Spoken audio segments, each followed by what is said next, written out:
banyak orang yang berpendapat sampai ada pandangan masyarakat soal konco-konco duit-duit. Duit kuwi ra iso dijak kekancan. Itu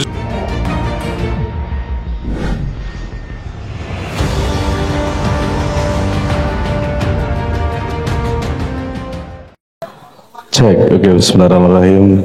Assalamualaikum warahmatullahi wabarakatuh.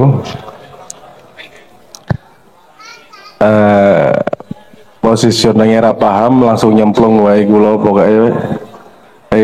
Karena saya harapkan TikTok lebih menarik daripada apa sebenarnya, daripada solo pembicara tunggal, mending diskusi. Tapi yang saya tangkap dari awal, saya tak merespon itu tadi. Ini ada beberapa jadi masalah karena urusannya karo duit ya. Apa mau enak urusi duit nanti sebenarnya kalau mau menggali dulu cara pandang kita terhadap duit saja belum fix loh. Ada banyak cara pandang terhadap duit, apakah dia hubungannya sama altruisme, kapitalisme seperti apa, tapi gue kejeron. Tapi nanti dulu gampangnya ini baiklah, aku bayangin warung kopi kan itu tadi ya, warung kopi bagaimana profesional dan kekancan ini baginya. Ya saya melihatnya sederhananya gini kok, warung kopi itu namanya permainan ekonomi.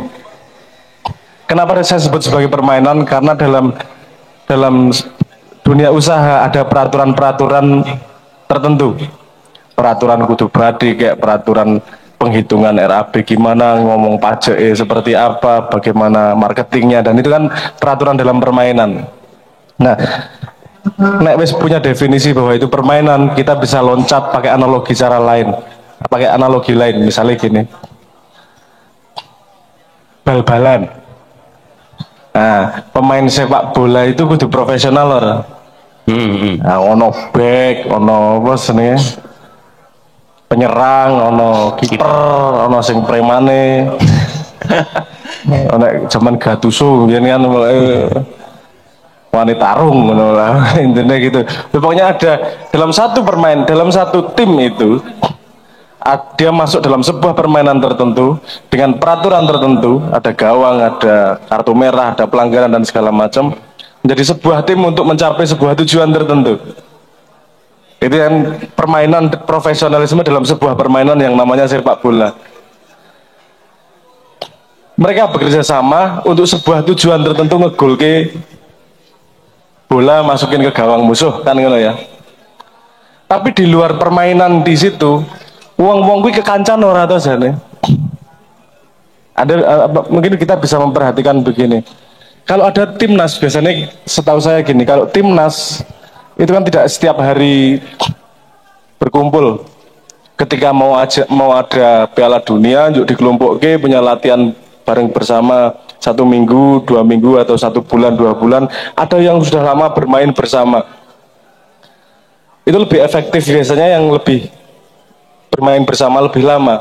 Kenapa? Karena di luar permainan yang namanya sepak bola, mereka berteman juga satu sama lain. Tapi ketika di lapangan sepak bola, mereka masing-masing tahu perannya sendiri-sendiri untuk sebuah tujuan spesifik yang lebih kecil daripada berteman. Nah, berteman hubungan ini manusia antar manusia. Kalau dalam sebuah permainan hubungannya fungsi dengan fungsi untuk menuju sebuah goal tertentu. Nah, kekancan golnya apa? Kemesraan. Yo, orang nggak bisa dikatakan kemesraan itu adalah gol, karena kalau gol itu garis finish dan setelah itu udah nggak perlu lagi. Kemesraan harus berjalan terus. Apa sebenarnya? Jadi bukan gol dalam berteman gitu. Sak lawase kan intinya seperti itu. Tidak ada yang menang, tidak ada yang keeping scorecard. Maksudnya aku luwih apa mbangane kuwi ora, pokoknya seserawungan. Karena memang tidak ada tujuan bersama untuk sebagai sebuah tim untuk mencapai sesuatu gitu. Nah, sebagai sebuah tim untuk mencapai sesuatu, entah permainannya bal-balan kayak bisnis kayak apa kayak, itu adalah substruktur dari pertemanan tersebut. Ya, misalnya gini lah, saya sebagai anggota sebuah band, di awal bikin band juga punya peraturan dasar. Oke, kita yang primer apa kita berteman sudah lama, terus kita pengen bikin kamar yang namanya ben-benan.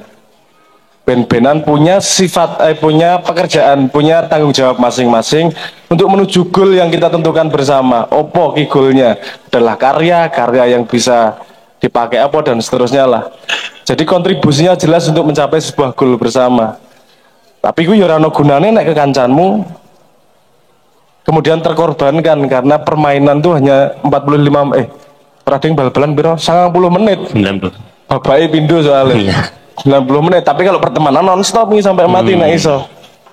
Ya kali cara pandang dasar itu saja dulu untuk melihat bahwa satu cangkir ya satu cangkir. Sangat sederhana. Apa enggak ruwet-ruwet juga, asal tahu pemetaannya bahwa kapan kita bermain, kapan kita berteman.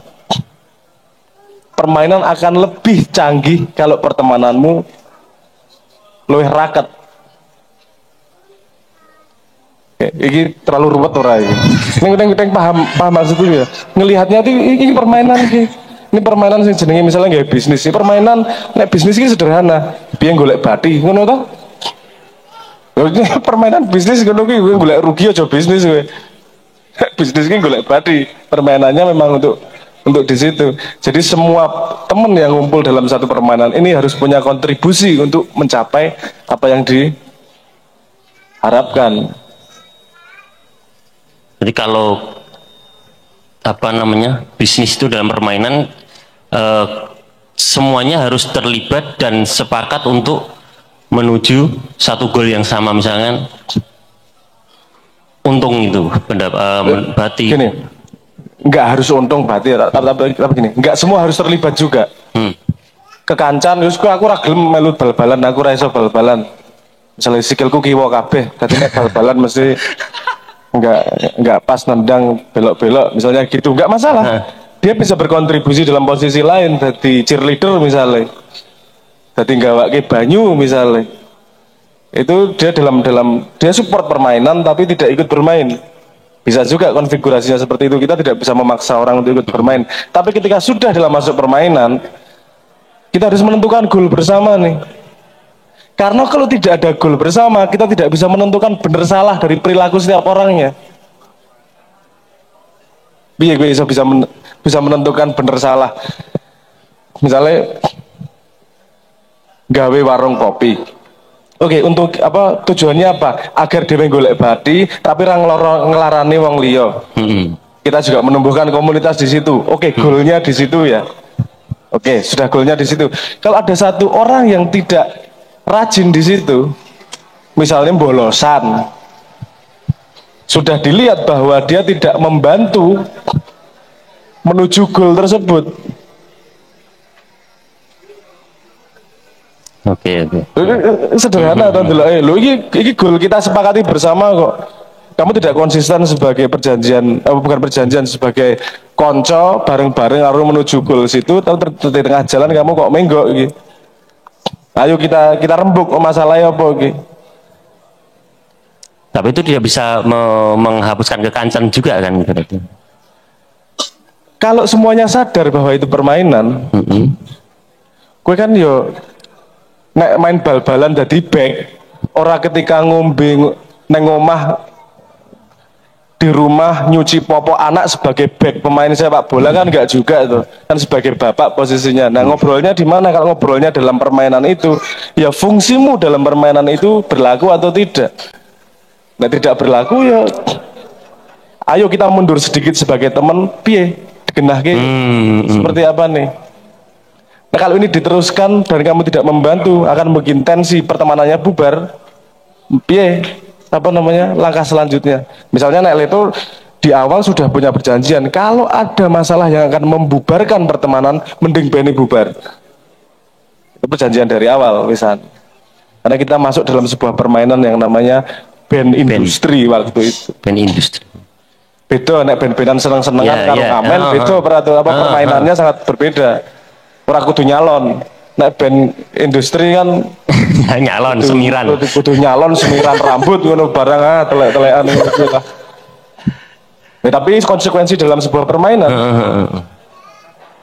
Berarti memang dari awal harus dipahamkan kepada teman-teman yang ingin memulai sesuatu bareng itu landasannya harus jelas gitu, bahwa ini kita akan melakukan permainan sebagai tim.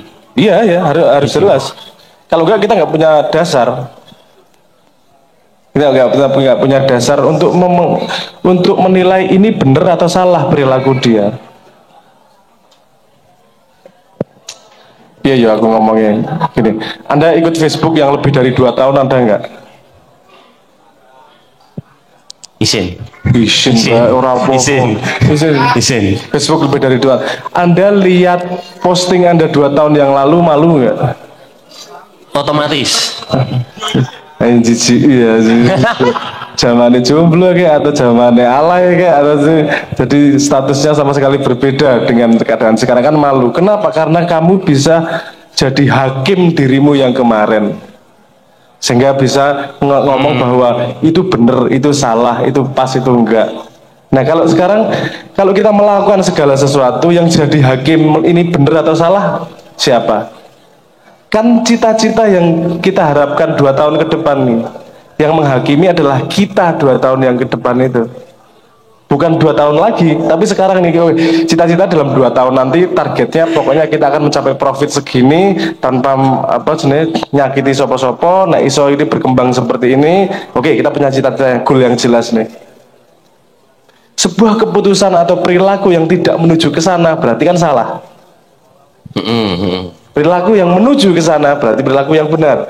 Nah, benar salah kan tergantung pada goal dari tujuan kenapa permainan itu dibuat. Nah, kalau tidak ada definisi tujuannya, ya tidak bisa menentukan benar salah. Kaya main bal-balan, ngegolke, pokoknya ngelebokke bal neng gawang, neng ora diomongke gawange musuh apa gawange dhewe, kan masalah gue. Iya. Kan harus spesifik, jelas. Oke, karena itu yang akan menjadi hakim perilaku saat ini gitu. Ya, mungkin teman-teman di sini yang mau memulai kerja bareng teman dekat gitu, mungkin ini modal yang sangat cukup kuat nih, pemahaman seperti ini gitu kan. Gimana ketika kita bekerja sebagai tim, ya bekerja sebagai tim, pahamilah peranmu di sana gitu. Masalahnya kalau biasanya gini Mas, kalau kita nih di tengah jalan nih, kita sudah pernah peraturan gitu, di tengah jalan kadang-kadang sisi emosional itu masih sering baper. Salah satu definisinya kalau kita ada masalah, memecahkannya gimana? Perjanjian dari awal. Nek kan misalnya pengalaman neng Leto, cara memecahkan masalah kita adalah nek ono masalah ganjilan, ayo kumpul pisu-pisuan. Selesaikan saat itu, tapi ketika pulang udah selesai. Jadi diminimalisir, dilokalisir keributannya. Dulu awal-awal kita pakai BBM, isi ono sing urip. Maksudnya sih ada yang masih pakai BBM nih. Dulu di zaman BBM kita ada channel khusus isinya pisu-pisuan. Pokoknya kalau ada masalah langsung diomongin di situ. Tapi di yang lain harus clear. Jangan ada misuh di grup bahas tentang karya. Nah, misuh no channel khusus. Di situ seberapa kecil ganjilan kita terhadap teman kita omongin di situ. Tapi kita pastikan bahwa itu untuk memecahkan masalah. Jadi kita punya perjanjian. Iki ono channel khusus, nek ono sing ra seneng karo liyane misuh ning kono. Enak, semua sudah tahu bahwa ning kono iki urusannya memang misuh dan memecahkan masalah. Wah, enak banget gue mbiyen. Kowe iki cara asu ngene rasane lha wingi kae ngene. Di situ lagi ngomong-ngomongan di situ. Tapi tadi jelas kalau ada masalah memecahkannya di situ. Dilokalisir. Jadi harus ada strategi. Kalau misalnya sudah mikir nanti kalau di tengah jalan ada masalah piye yo, dibikin peraturan sejak awal. Nek ono ganjelan, nek ono masalah, oke yo setiap dino setu dhewe kumpul pisu-pisuan. Selesaikan masalahnya di situ. Nek ora keluar dari situ kita sudah satu tim lagi, kudu rampung neng kono. Wah, itu dramanya ya menarik. Ya. Itu bagian dari pertemanan. Bagian dari pertemanan adalah seperti itu. Loh, aku biar karo bocah-bocah itu pas rembukan pisu-pisuan ngono tangis-tangisan bareng. Wah, aku ki sayang karo kowe ning kowe bajingan. Mosok ngono karo aku yo to. Drama apa seneng India ngono kae. Tapi ya bagian dari pertemanan ya yang membuat mesra adalah ketika yo nek kowe serabi ngerti lah. Baribut ro bojo kuwi biasane luwih hot. Oke. Ternyata tidak hanya untuk bisnis juga, tapi teman-teman di sini yang hadir itu juga dari kalangan band, Mas. Mungkin ini juga bisa jadi sangu yang cukup apa ya, sangat bisa dipegang lah kalau kok gitu tuh Mas. Wong WhatsApp itu loh Mas, tim kita satu grup WhatsApp ada satu di-kick itu terus rasanya keloro-loro gitu, kok aku ditoke itu padahal grup WhatsApp yang mau kerja bareng mau ora pokoknya di situ nggak direspon, nggak ada apa, itu kan apakah memang secara psikologis itu pengaruhnya besar sekali sehingga perlu wahana lain, grup-grup yang lain, misalkan iki gue pisuan terus iki gue rebuk serius iki gue misui kae khusus ngono. Kowe ora tau nganggo BBM mesti ya. Sampun. Oh, sampun ya. Nggih. Dan kan satu grup ada sub apa sebenarnya sub chat grupnya. Nek WA kan saya sak grup Yeah. atau sub jadi masalah di kick itu nggak ada nek zaman BBM biar. Tapi menurutku yo itu dari resiko pertemanan lah. Yo iya.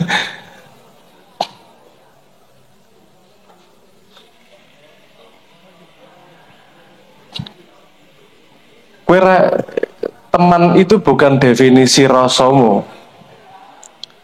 Teman gitu tuh, kowe kancaku, teman itu terbukti dari perjalanan. Kalau memang di tengah jalan orangnya, mungkin ternyata itu konco. Menarik. Koncomu SD gue sih kenal piro jajal. Ya. Lu kan ada hal-hal yang tidak bisa kita rencanakan untuk membuat kita tetap sama orang itu atau berpisah sama orang itu. Yang pasti jangan menganggap bahwa bersama itu selalu output terbaik. Kadang-kadang output terbaiknya adalah berpisah. Wah, ciker. Iya. Jadi kuat Mas. Pacar. Kadang-kadang oke, yo break dhisik 3 bulan ya masane tapi kangen ya ngono bareng. Wong jenenge drama urip kok. Nek lempeng-lempeng wae ora menarik urip wong itu. Semua orang mengalami itu kok. Oke, mungkin ada yang mau menanyakan sesuatu terkait pertemanan, karena WhatsApp itu kan ya satu fenomena yang ini Mas, apa namanya, menarik menurut saya untuk dikaji, terutama dengan masalah kekancan itu tadi. Ketika seperti yang saya tak mungkin tadi, sehingga ngangger ngechat direspon tapi aku enggak, kan ini lebih apa namanya, seolah-olah itu lebih menyakitkan gitu loh, daripada kok aku ora digagas ngerti-ngerti do metu gara-gara aku misalnya kayak gitu. Guyu ta Mas? Angel ya gini ya. Nah aku prinsipnya itu di sharing racetto iki ya, semoga ae lah sharing racetto. Nah aku prinsipnya begini. Kalau kita mengantisipasi perasaan semua orang, Gusti Allah ini wae ana sing ra seneng kok. Nabi Muhammad wae ana sing ra seneng kok. Kowe membayangkan semua orang seneng karo kowe ya ora mungkin lah. Mesti ana sing ora seneng. Entah karena sebabnya kamu sengaja atau kamu tidak sengaja. Nah aku sederhana, jujur menjadi dirimu sendiri. Kita tadi malah ngomong kejeron ki. Nah urip ki sensitif dan intens. Terus kuwi wae. Nah aku sensitif dengan keadaan, jaga energi, terus apa sih intens ki tenanan ngelakoni apa-apa gitu. Yang kono sing rapas, ora cocok, ono sing setelane beda. Ya memang seperti itu. Ini nek jomblo-jomblo kan ya jajal apa sih maksudnya nembak pacaran 3 bulan rasido lagi untuk 2 dino dipedot. Itu kan urusan paling ono sing ra cocok apa piye ngono ki. Intan golek. Intan nembak pacar Diani langsung seneng, ternyata kabeh sing nembak Diani dadi ra seneng. Wow, banyak kejadian sing macam-macam ra cetha. Lu ora aku sing Diani ternyata lu kok jenenge urip kok. Ya apa sene ana sing kesindir lho iki. Ya, oke Mas. Oke Mas. Sak grup sing sendiri.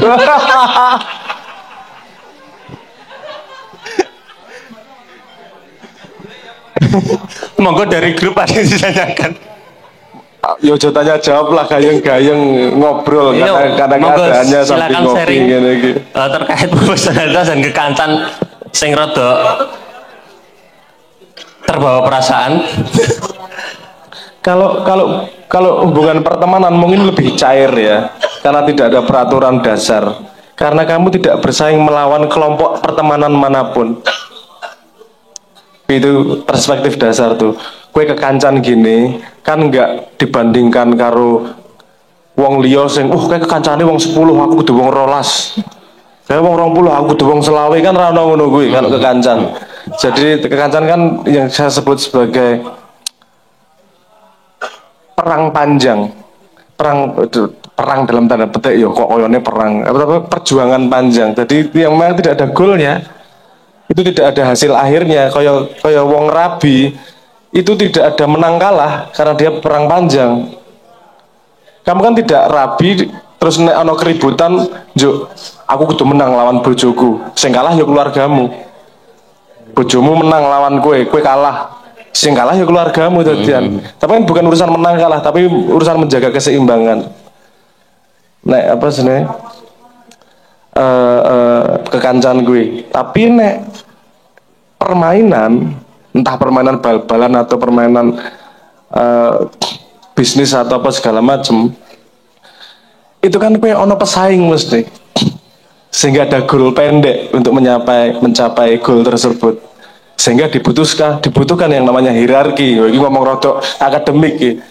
Yang dibutuhkan namanya hierarki ini yang disebut sebagai organisasional horizontal dan organisasional vertikal. Kenapa dibutuhkan organisasional vertikal? Karena untuk kalau ketika kamu sudah menentukan sebuah goal dalam kelompok, pasti ada yang lebih ahli untuk mencapai goal itu dibandingkan yang lain. Misalnya gue pengen goalnya apa ya? Targetnya adalah mencari bradi sebanyak-banyaknya, misalnya ngono ya. Kan di antara kelompokmu wong 5 ono sing luwih pinter golek bradi mbangane sing liya. Sehingga pada positioning itu dia hierarkinya lebih tinggi daripada kamu. Karena urusannya sama skillnya di situ untuk mencapai sebuah tujuan tertentu. Iki raiso kowe kekancan di sini. Kenapa? Karena skill set setiap orang berbeda untuk mencapai sebuah tujuan tersebut. Kena kekancan ora perlu ada hierarki siapa tinggi siapa rendah, karena nggak ada tujuan untuk mencapai goal apa. Tujuannya adalah panjang agar kita tetap serawung dan mesra selama-lamanya, kan tujuannya seperti itu. Tapi nek gawe bisnis atau apa bal-balan atau volley atau apa segala macam yang ada tujuan goal menang kalahnya, ada kompetisinya, ada lombanya, berarti pasti ada yang lebih ahli dibandingkan yang lain di dalam kelompok tersebut. Berarti dibutuhkan kelegaan hati untuk manut kepada yang lebih ahli di bidang tersebut. Kowe oleh pinter, oke aku manut karo kowe ndas-ndasane wae. Karena tujuan kita adalah mencari apa sebenarnya? Untung. Nah, sekelompok yang sama dalam permainan yang berbeda, iso kepalanya berubah. Sekelompok yang sama misalnya, oke, kita nyari, pokoknya tujuan kita mencari apa ya misalnya? Ziarah ke kuburan yang doanya paling diterima oleh danyang di situ misalnya ngono. Dhewe golek pemimpinnya adalah orang sing iso ndelok dedemitan dan iso komunikasi, beda karo kepala bisnis ini tadi. Karena berdasarkan tujuan itu ada yang lebih ahli dibandingkan yang lain. Sebenarnya kekancan memberi lambaran, memberi dasar, memberi fondasi untuk bisa ikhlas seperti itu. Bukan urusan tinggi rendah, karena memang kamu lebih ahli untuk mencapai sebuah tujuan tersebut. Paham maksudku? Karena sebenarnya itu adalah dasar dari manajemen modern yang disebut sebagai meritokritas, yaitu berbasis kompetensi. Siapa yang lebih kompeten untuk tujuan tertentu, dia punya hak untuk memimpin. Paham itu maksudnya? Nek kowe bareng-bareng mancing, mesti manut sing paling ahli mancing. Nek bar kuwi gaple, yo ora iso manut-manutan no. Urusane beda karo mancing, urusane gaple iki. Beda urusan. Kan iki karena tujuannya berbeda itu tadi. Nek kekancan nggak ada tujuan mau kemana, pokoknya dhewe serawung terus. Ora apa sebenarnya enggak pecah nih pertemanannya. Kan jadi kita harus tahu kita berdiri di mana posisinya. Karena kita setiap hari juga melakukan itu kok. Kalau di rumah sebagai bapak, kalau di sini sebagai teman, kalau di warung sebagai pekerja, kalau di jalan sebagai pengguna jalan, we punya pertimbangan yang sama sekali berbeda semua. Kita sebenarnya terbiasa dengan itu. Mengrodok ra trimo karena urusannya karo duit kuwi lho.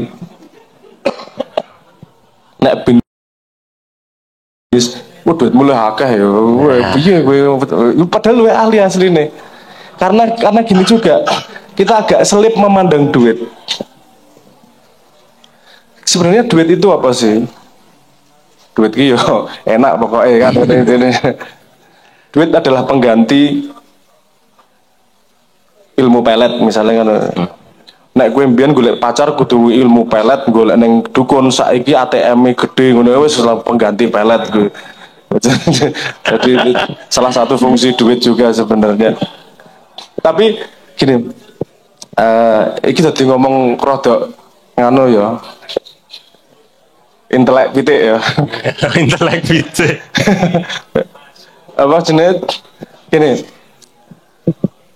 ada basic dasar sifat manusia yang disebut sebagai altruisme, keinginan manusia untuk berkontribusi terhadap orang lain. Men aku manfaat gue kowe, men aku kanggu untuk orang lain, itu disebut altruisme. Altruisme itu kemudian difikskan oleh Adam Smith, bukan Adam Smith motret lah.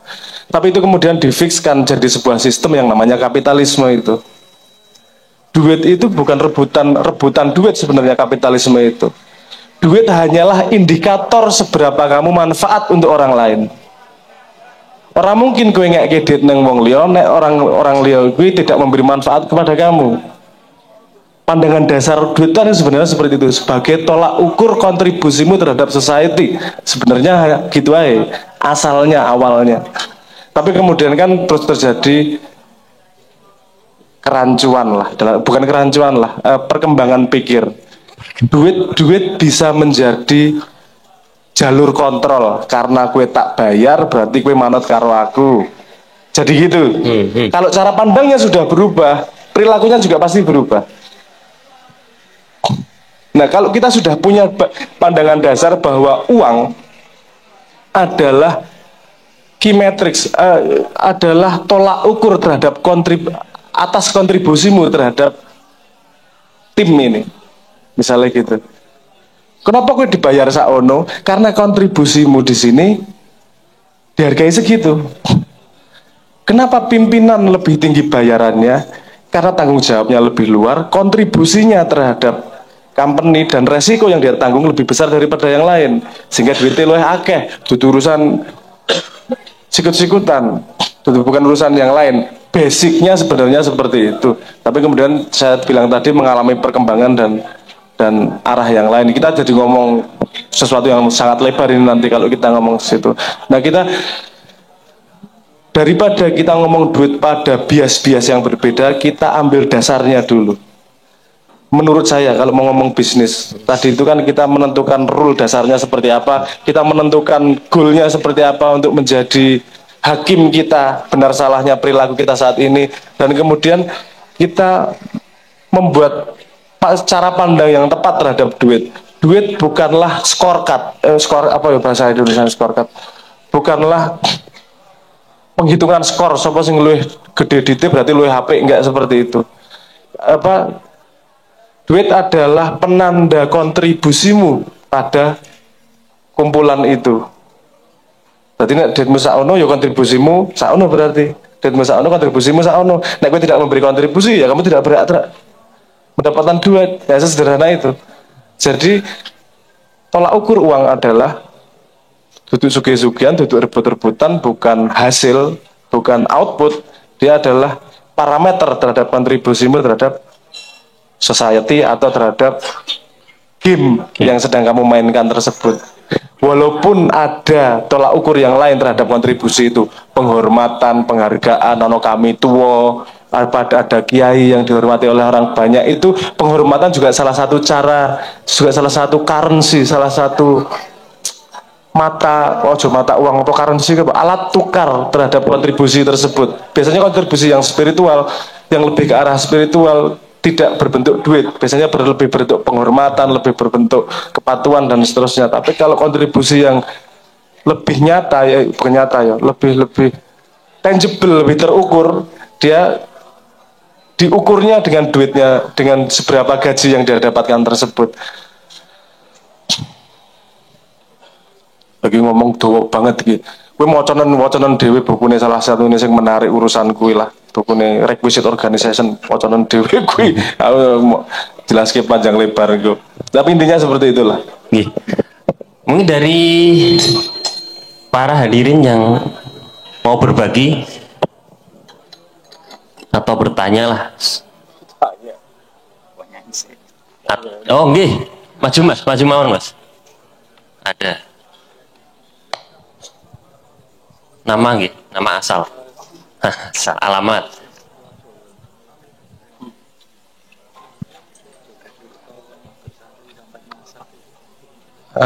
Perkenalkan, nama saya dari Solo. Pertanyaannya simpel sih, seperti banyak orang yang berpendapat sampai ada pandangan masyarakat soal konco-konco duit kuwi ra iso dijak ke kancan. Itu sampai ada pandangan seperti itu karena memang itu hal yang sangat sensitif istilahnya gitu. Nah, pertanyaannya ketika tadi kayak yang dijelaskan Mas Abrang sebelumnya, kalau kita sudah berteman dan ingin mencapai tujuan tertentu kan harus ada komitmen di awal, ini harus seperti A, B, C dan seterusnya. Nah, itu nanti akan berubah ketika kita sudah mendapat suatu imbalan atau keuntungan. Nah, rusaknya kan biasanya di situ. Ketika sudah ketok untungnya, ketok batine iki karo koncoe ngantek tegel istilahnya gitu ya. Nah, yang saya mau tanyakan, solusi ini selain bubar, Mas, apakah ada landasan atau stimulan atau fundamentalnya ben iki ora bubar iki asine selain wis daripada padu bubar kan gitu kan. Daripada misalnya ini sudah punya prospek baik misalnya, atau sudah punya kaitan yang cukup luas apa yang kita buat itu, selain bubar iki kudune diapak gitu kan ke kancane enak ning yo usahane tetap atau tujuan dari kumpulan kita juga tercapai. Gitu saja, matur suwun. Langsung tak respon, Pak. Oke, langsung tak respon ya. Oke, duit-duit konco-konco itu sebuah hipotesis. Nek kowe arep nglakoni kuwi ora masalah. Dan banyak yang sudah melakukan seperti itu. Cuman kita lihat hasilnya. Kamu pengen nggak seperti itu? Duitnya akeh ning ra duwe konco. Kalau nek kowe pengen ning kono ora masalah, ya ora masalah. Kamu banyak teman karena duitmu banyak. Kalau kamu anggap itu sebagai teman dan kamu nggak masalah dengan keadaan seperti itu, ya lakoni we duit-duit konco-konco. Saya tidak menyalahkan itu sama sekali. Sangat boleh. Cuman kalau saya itu bukan orang enak lah. Kowe gelem ngopi bareng aku main goro-goro duitku akeh. Urusannya kan bukan karena memang kekancan. Yo rasah ngomong ketahuan. Apa Jack Ma kalau salah satu sejarahnya kan tentang itu juga. Tapi gini, iki sapa jenenge? Pokoke jeneng burine Wallace, sing Wallace the Great Leveler. Jadi gini, dia meneliti sejak zaman kuno, sejak zaman sampai sekarang. Dia meneliti zaman kuno ini udah kuburan kuno. Biasanya kalau kuburan zaman dulu kan sing sugih ya dipendem karo harta kekayaannya. Dia melihat distribusi duit di situ. Ada hukum begini, kalau ada surplus produksi, berarti kalau ada surplus produksi pasti terjadi ketimpangan. Pasti ora iso diapa-apake iki. Ketimpangan yang ekstrim akan menjadi Pareto distribusi. Pareto distribusi itu yang kue kampanye sekarang kurung lah 1% duit 1% orang memegang 50% kekayaan. Wah, tahu kurung ngono kita. Itu yang disebut sebagai Pareto distribusi. Itu bukan itu hukum alam. Nyon saya mau ngomong aku. Sekarang gini, di sini jadinya akeh band. Anda tahu musik klasik? Ngerti ya musik klasik ya? Sebutkan ini tak kasih contoh Pareto distribution gitu. Musik klasik yang kamu kenal siapa komposernya? Mozart, Beethoven, Bach, Tchaikovsky, sama mana? Oke lah, katakanlah 4 itu. Menurutmu zaman biyen ana wong piro komposer gue? Banyak. Yang kamu kenal cuma 1% nih. Dari segitu banyak. Oke, dari 4 orang itu tadi karyanya yang kamu kenal berapa? Paling Fur Ellis, Soneta 6, paling minggu itu. Padahal karya dia ratusan. Lagi-lagi cuma 1% yang didengarkan oleh 50% manusia mau. Jadi Pareto distribution. Jadi ketimpangan itu pasti terjadi. Kalau kita tahu ketimpangan itu terjadi, sama-sama dari awal harus kita jelaskan. Kalau terjadi ketimpangan sebabnya apa nih? Ngene. Nek dhewe arep melu permainan, paling gampang kuwi ndelok sing wis ahli. Tutke apa yang dia lakukan, ATM amati, tiruku modifikasi. Nek gue pengen main apa jadi canggih bal-balan, ya nonton sing ahli-ahli bal-balan. Sik tekniknya gimana kita pelajari. Nah kalau bisnis mau nggak mau, kita juga harus belajar sama sudah para pelaku bisnis tersebut. Oke, mereka bikin peraturan seperti ini ya. Dan salah satunya yang paling susah dilakukan orang Jawa adalah membuat perjanjian di awal. Karena kita punya tradisi krembol. Nek kiri gerombol. Oke, kiri yuk gerombol lah. Nek kiri kompaknya ra karuan. Nek wis ana duit cetitik ya rebutan pangan-panganan.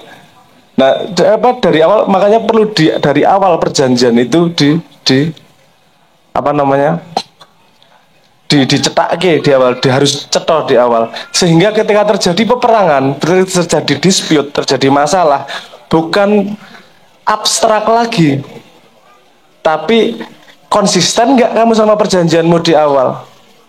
Yang tidak konsisten itu bukan masalah bisnis kemudian, itu masalah karakter kemudian.